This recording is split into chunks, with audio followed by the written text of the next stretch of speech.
chewy, punch it. I'm gonna say something crazy here. It might actually be better than some BMWs I've driven recently. Commercial vans aren't cool and they sure ain't sexy, but you're not gonna get your Amazon packages in 2 days without them. We have an all-electric one right here, and we're not gonna just test it. We are gonna load it to the max to see if it's the appropriate tool for most business owners. Absolutely. Today we are going to push this e-Transit to the absolute limit, and hopefully we won't end up having to literally push it because the battery died. Well, Craig, it weighs 9,500 pounds, so if we do have to push it, we're gonna have the camera crew do it. It's a great idea. Where did it go? Ben? Carmen? This isn't funny. Where are you guys?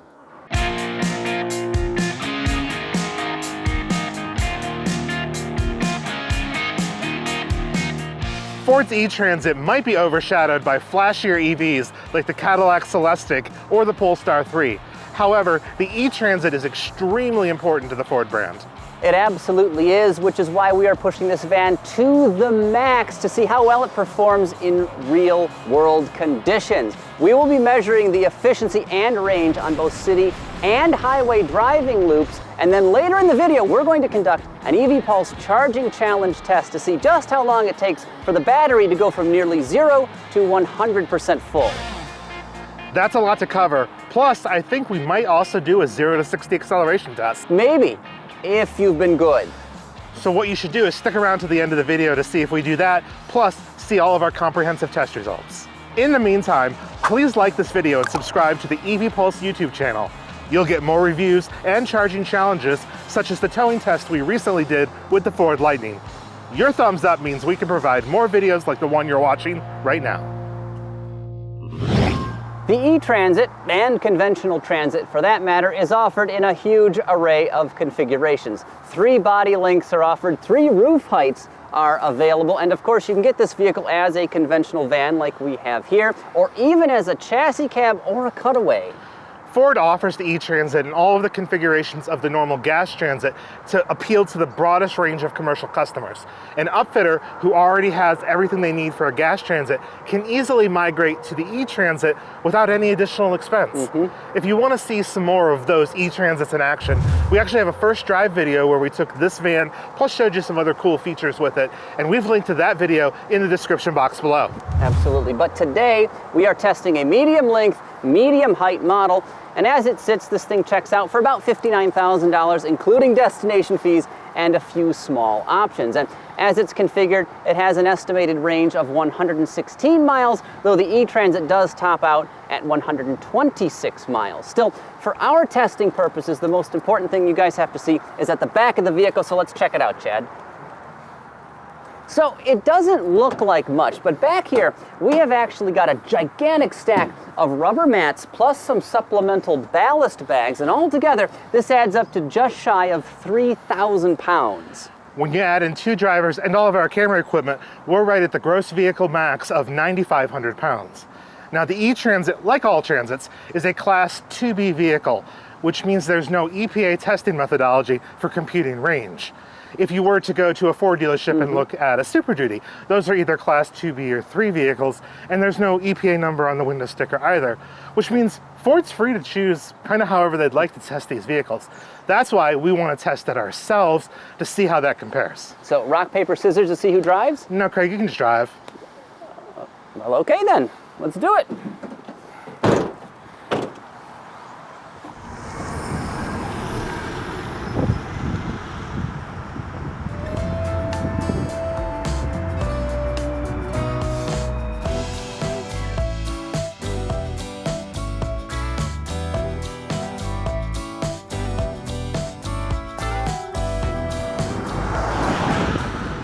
Okay, so we are on the road now, burning up range, but hopefully not so much that we get stranded. Yes, Craig, that would be very bad. Fingers crossed.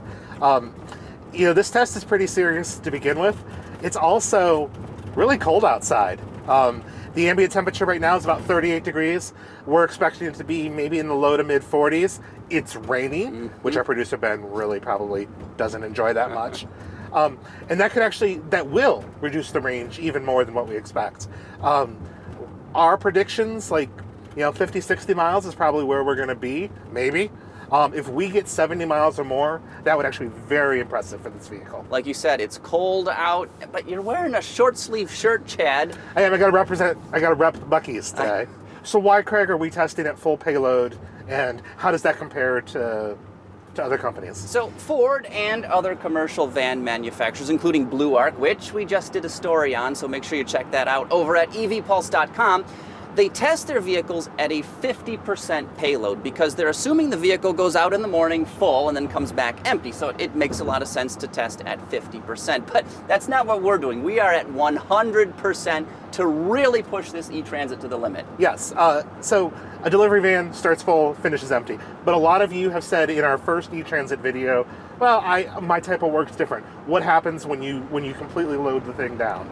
This is a worst case scenario, especially now with the weather. There's no benefit for an automaker to overstate the range on a vehicle when they're selling it to a commercial customer.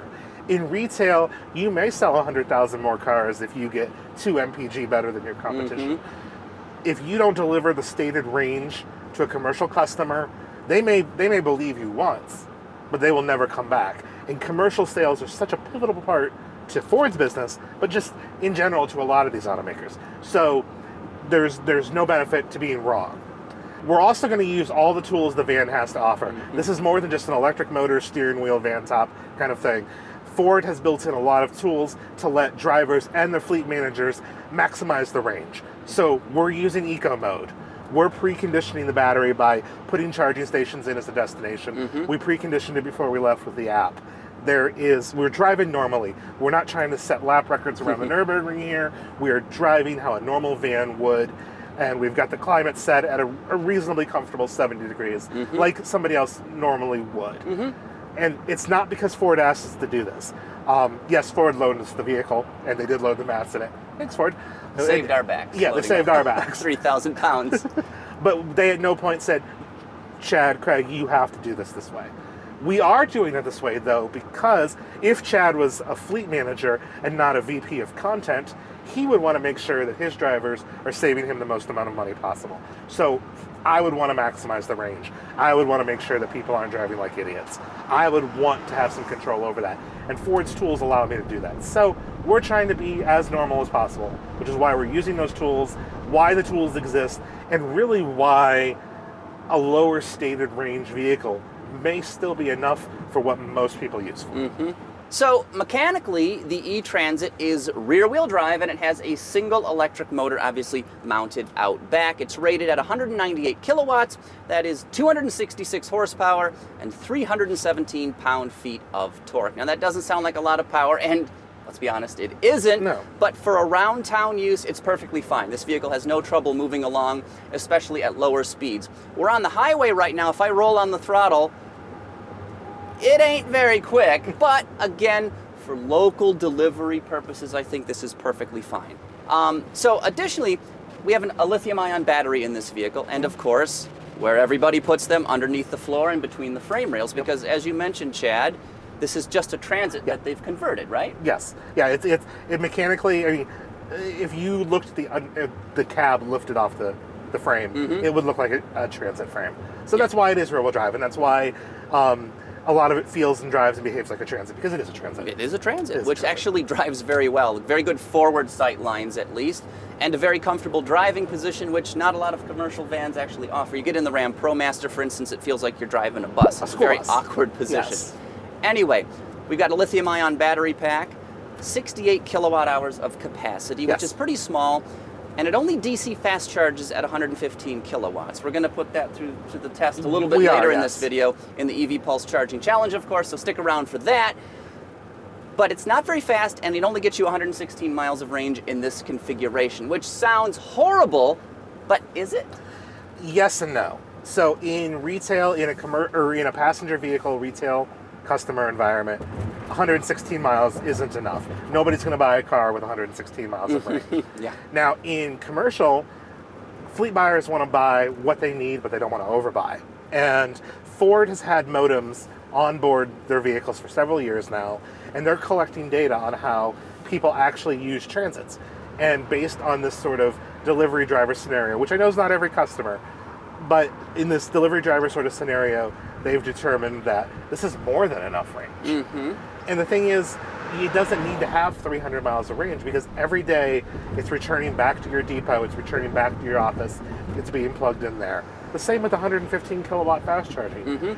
99% of the time, you're not going to use it. So there's no point in because adding... you're just level 2 charging at the depot overnight. The depot. Yeah. So there's no need to like overspend there in engineering, because then that just raises the cost for the customer, increases the operating cost, things like that. Now, Ford will readily admit this van is not for everybody, and it may not be for you. Exactly. But in that meaty part of the segment where most customers are using transit, this is actually more than enough range. Exactly. Per Ford's, anyway. If you're a plumber or a tradesperson, whatever, and you need more than that 116 miles, go get a regular Transit, a gas-powered really model. It's an excellent van, and it will meet your needs. But they are targeting a huge segment of the market, even with that limited range, or what sounds like limited range. Yes.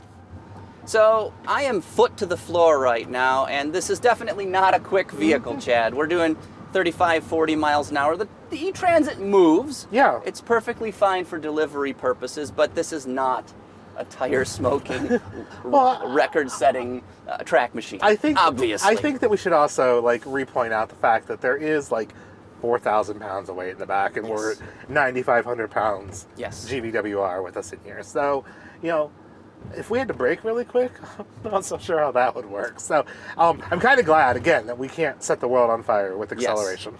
But this is a lot of weight. This is, I'm not sure if it's best in class or class leading, but it's definitely up there. And part of that, bringing the Transit over and not doing much modification to it, allows you to have that extra large payload. From the driver's seat, I've got to say, though, it does not feel, aside from acceleration, which is a little bit slow. Yeah.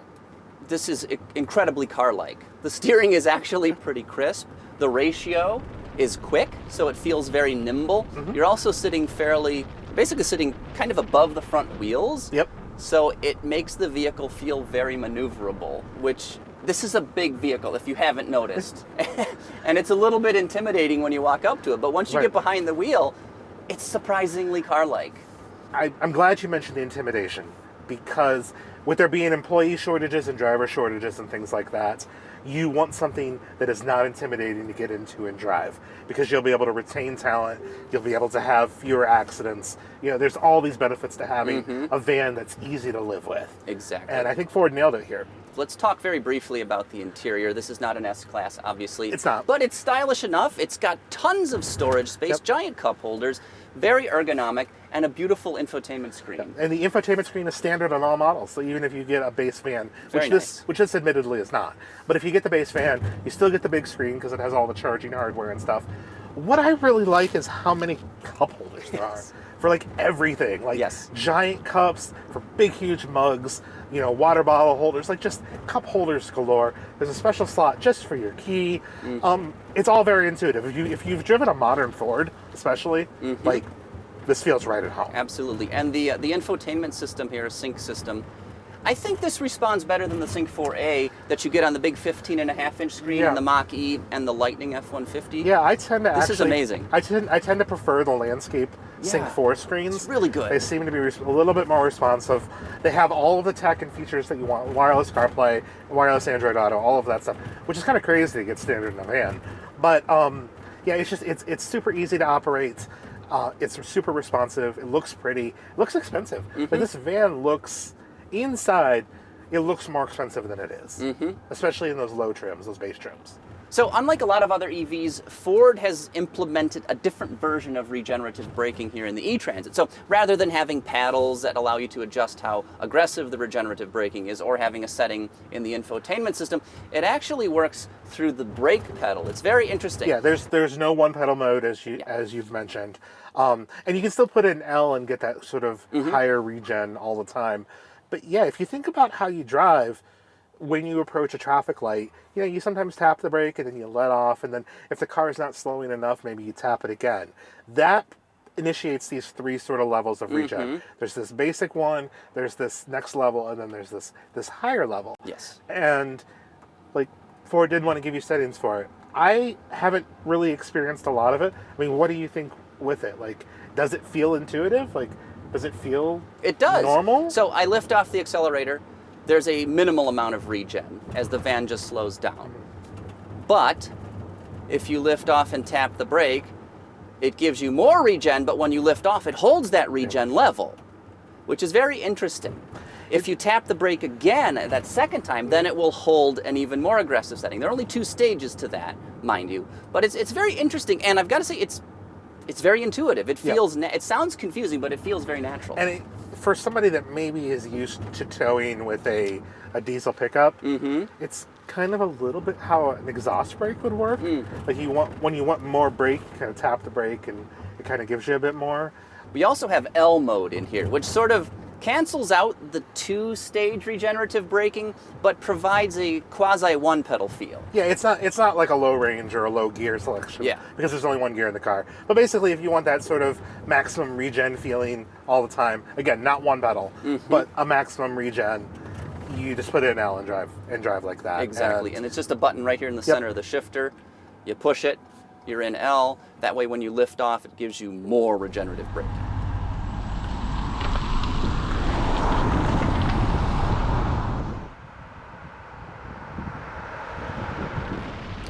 So we've been driving the E-Transit. It's a super solid vehicle, but why would a delivery company or another commercial customer want an electric vehicle like this? There are some significant downsides.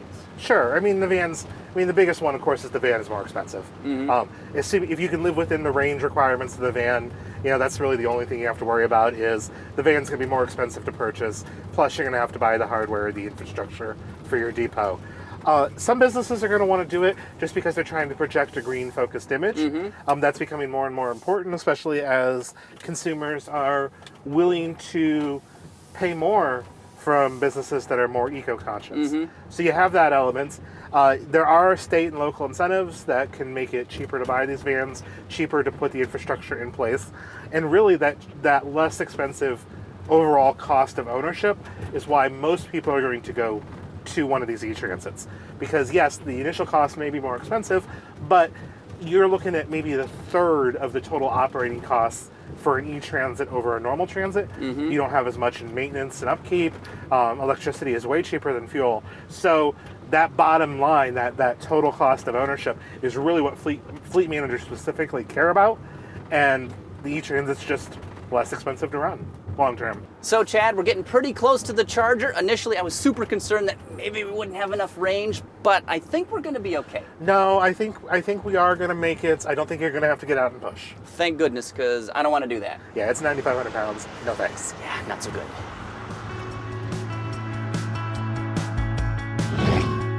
Before we start juicing up this E-Transit, a few words explaining the testing methodology we use for our EV Pulse Charging Challenge. If you don't care about nitty-gritty details, skip ahead to the next chapter in this video. We won't judge. So, first things first, we deplete a vehicle's battery to between 5 and 10%, a range where motorists on a road trip would want to juice up. And we do this by driving on the highway for at least 30 minutes to make sure the battery pack is nice and warm for optimal charging. Next, we plug into a DC fast charger that delivers at least as many kilowatts of power as the vehicle can accept. Along the way, we monitor the progress all the way to 100% so we can analyze the full charging curve, though in normal use, drivers will typically want to stop DC fast charging at about 80% because the rate dramatically slows down after that point. And just to reiterate, commercial vans like this E-Transit will almost never DC fast charge. They'll get plugged into a level 2 charger at a depot or warehouse where they'll juice up slowly and steadily overnight. Speedy charging is not that important to fleet operators, but we still wanted to see what this big bad van could do. Similarly, DC fast charging is best used on long trips. If you own an EV, most of the time you'll want to juice up at home using a slower, but more convenient and affordable level 2 charger.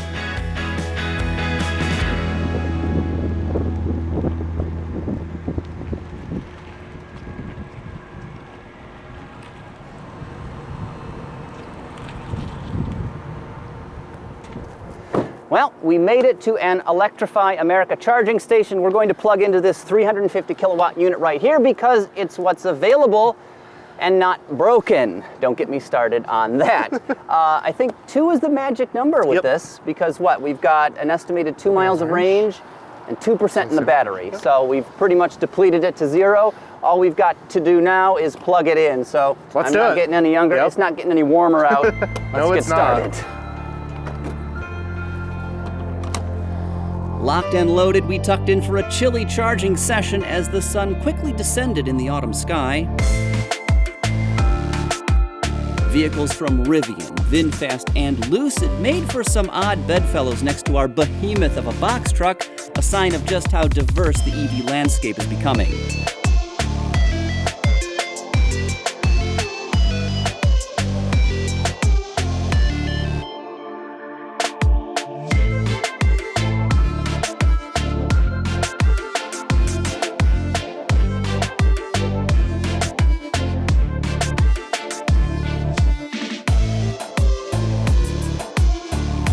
Fully topped up, here's how this all-electric van performed in our EV Pulse Charging Challenge test. Looking at the charging rate versus battery state of charge graph, we can see this van peaked almost immediately after it was plugged in. The E-Transit hit a maximum charging rate of 113 kilowatts just 1 minute into the session, which is unusual. Typically, it takes several minutes for a vehicle to peak. That figure is also slightly less than Ford's claimed maximum rate of 115 kilowatts, but it's pretty darn close. Now, if you saw our charging challenge video on the F-150 Lightning, that truck actually did 5 kilowatts better than what Ford claims, and it's interesting the E-Transit didn't also underpromise and overdeliver.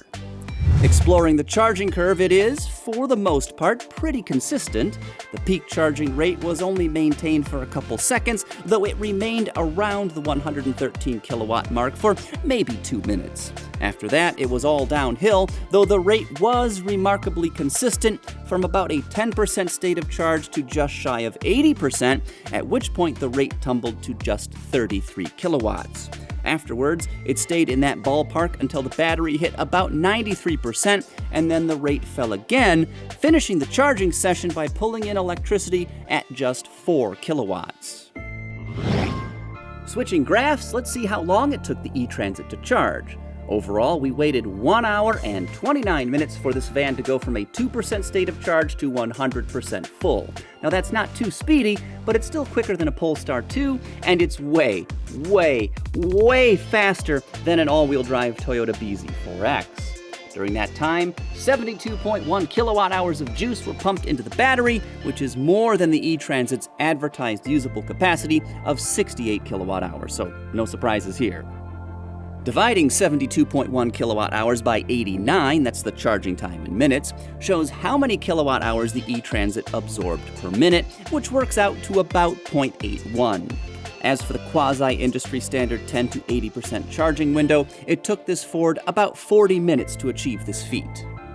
Using the automaker's estimated range of 116 miles, the E-Transit managed to add 25 miles of range to its battery after just 10 minutes of charging. 50 miles took roughly 20 minutes, 75 required about 33, and adding 100 miles of range left us waiting for roughly 52 minutes. Next, let's see how accurate Ford's range estimate is. We tested this fully loaded beast on separate highway and city driving routes, and here are the results. Out on the interstate, this heavily laden van got about 1.4 miles per kilowatt hour.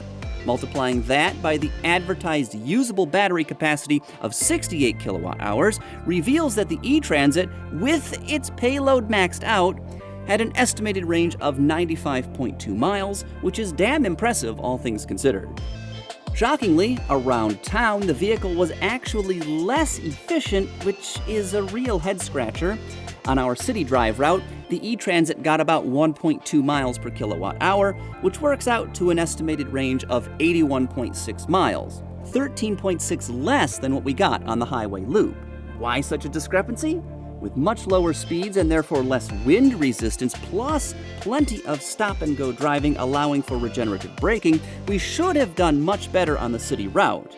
Our best guess is that because of the day's low temperatures, which were right around 40 degrees Fahrenheit, the heater, which we kept set at 70 inside, seemed to consume more energy while not moving. But this is something we'd like to test again in the future. Do you have any hypotheses for why the range was less in the city than on the highway? Leave a comment and let us know. So Craig, how does the E-Transit perform, as a van? Well, Chad, I've got to say, I am very impressed by this vehicle. For something that is that huge, loaded with 3,000 pounds of ballast, the acceleration is more than adequate for the task at hand. And I think for delivery companies that are really looking to green their image or dramatically cut their fuel costs, they're going to love the E-Transit. And drivers will as well, because the seats are comfortable, the forward sight lines are great, the backup camera is good, the infotainment system is wonderful, and this thing feels a lot smaller than it actually is. It really feels quite nimble. And I'm going to say something crazy here, because the steering, it's crisp and quick, and it might actually be better than some BMWs I've driven recently. That's a very bold statement, I know. Craig. But aren't we forgetting something? Oh yeah! So we promised you something, a very quick 0 to 60 run in this vehicle. You ready, Chad? Chewy, punch it! And we're foot to the floor, we're in normal mode. Can we get to 60 miles per hour? I think we'll make it. Maybe, 50, 55, Come on! 60. There we go. In 13.35 seconds. That's actually not too shabby. That is not considered. actually, no, that is not. Wow. It doesn't feel fast off the line, but No. it does catch its breath a little bit once you get rolling. It so sure does. Not too bad. Now that you're done watching this video, make sure you check out the towing and hauling feature we did on the Ford F-150 Lightning. A lot of you aren't going to be driving around in an E-Transit, but I know many motorists will be interested in an all-electric pickup truck. Let us know how you think the E-Transit performed in the comments below, and also drop us a note for future videos you'd like to see. Thanks for watching.